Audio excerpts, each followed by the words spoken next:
તો આ રેસીપી બનાવવા માટે નાની સાઈઝના 3 બટેટા લઈ લીધા છે. એને સારી રીતે છોલીને ધોઈ લેવાના છે. પછી આ રીતે છીણી લઈને છીણી લેવાના છે. તો તમે જોઈ શકો છો આ રીતે છીણ આપણું તૈયાર છે. તો આ રેસીપી એકદમ જલ્દી ઝટપટ બનીને તૈયાર થઈ જાય છે. તો તમે જરૂરથી ટ્રાય કરજો. તો એ છીણને આપણે એક બીજા બાઉલમાં ટ્રાન્સફર કરી લઈએ અને સારી રીતે 3-4 પાણીથી ધોઈ લેવાનો છે. એનો બધો સ્ટાર્ચ આપણે કાઢી લેવાનો છે. તો તમે જોઈ શકો છો ઉપર સ્ટાર્ચ બધો તરીને આવી રહ્યો છે. સારી રીતે 2-3 પાણી આપણે એકદમ મસળીને સારી રીતે ધોઈ લેવાના છે. તો બધી જ મમ્મીનો એવો પ્રશ્ન હોય છે કે ઝટપટ બનીને કઈ રેસીપી તૈયાર થાય. તો આ ઝટપટ બનીને નાસ્તો તૈયાર થાય છે. બનાવવા માટે એક બાઉલમાં આપણે ઘઉંનો લોટ લઈ લેવાનો છે. 1 વાટકી લીધી છે મેં. અડધી વાટકી ચણાનો લોટ લેવાનો છે અને 1 ચમચી જેટલો રવો લેવાનો છે. અને તમે રવાની જગ્યાએ ચોખાનો લોટ પણ લઈ શકો છો.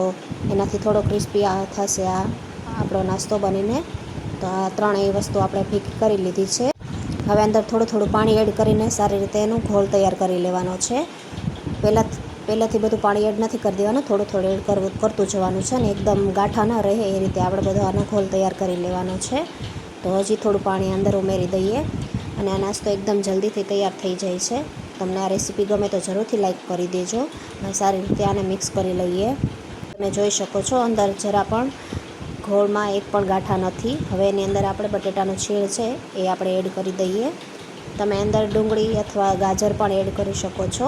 પણ આપણે અત્યારે બનાવી રહ્યા છીએ આલુ પરોઠા, જે તમે આસાનીથી ઘરે બનાવી શકો છો.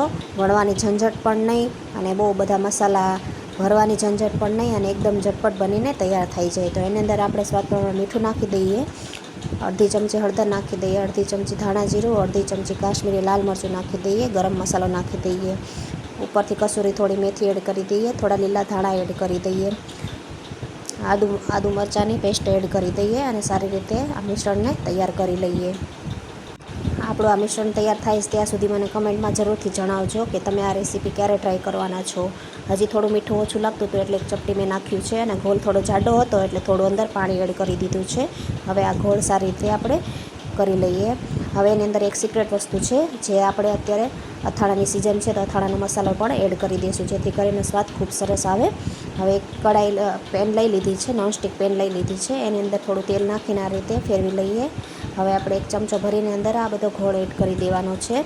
2 ચમચા એડ કરવાના છે અને સારી રીતે પાથરી લેવાના છે. તમે જો લંચ બોક્સમાં આપતા હોય બાળકોને તો નાની સાઇઝના બનાવવા, અને તમારે ઝટપટ જો ભૂખ લાગી હોય નાની મોટી તો આ રીતે મોટા પરાઠા બનીને તૈયાર કરી લેવાના.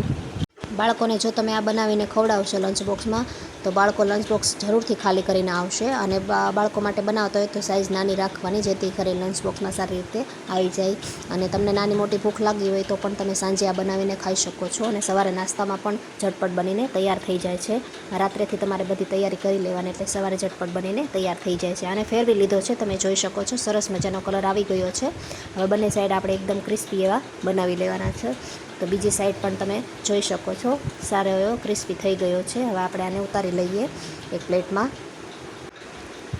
પ્લેટમાં કાઢી લીધા છે અને એકદમ રૂ જેવા પોચા બનીને આ તૈયાર થાય છે. તો તમે જરૂરથી ટ્રાય કરજો. હવે બીજો પણ આપણે આ રીતે પરોઠો ઉતારી લઈએ. તો સારી રીતે મિક્સ કરીને ઉતારી લેવાનો છે આને પણ. તો તમે આ પરોઠા દહીં, ચટણી અથવા તો સોસ સાથે પણ ખાઈ શકો છો. તો આપણા પરોઠા તમે જોઈ શકો છો એકદમ રૂ જેવા કોણા બનીને તૈયાર થઈ ગયા છે. તો તમે જોઈ શકો છો ફક્ત 3 જ બટેટામાંથી આપણે આટલા બધા ઢગલાબંધ પરોઠા બનાવીને તૈયાર કરી લીધા છે. એક તોડીને પણ દેખાડું, એકદમ સોફ્ટ અને કોણા બનીને તૈયાર. તો કાંઈ પણ ભરવા કે વણવાની ઝંઝટ વગર આપણા એકદમ સોફ્ટ એવા આલુ પરોઠા અને ઝટપટ બનીને તૈયાર છે. અને આ રેસીપી તમે 10 મિનિટમાં આસાનીથી તૈયાર કરી શકો છો, જો તમે પહેલેથી બધી વસ્તુ તૈયાર રાખી હોય તો. તો આપણા આ બધા જ પરોઠા બનીને તૈયાર છે, તમે જોઈ શકો છો. જો તમને મારો વિડીયો ગમ્યો હોય તો લાઇક, શેર અને સબસ્ક્રાઈબ જરૂરથી કરી દેજો. ધન્યવાદ.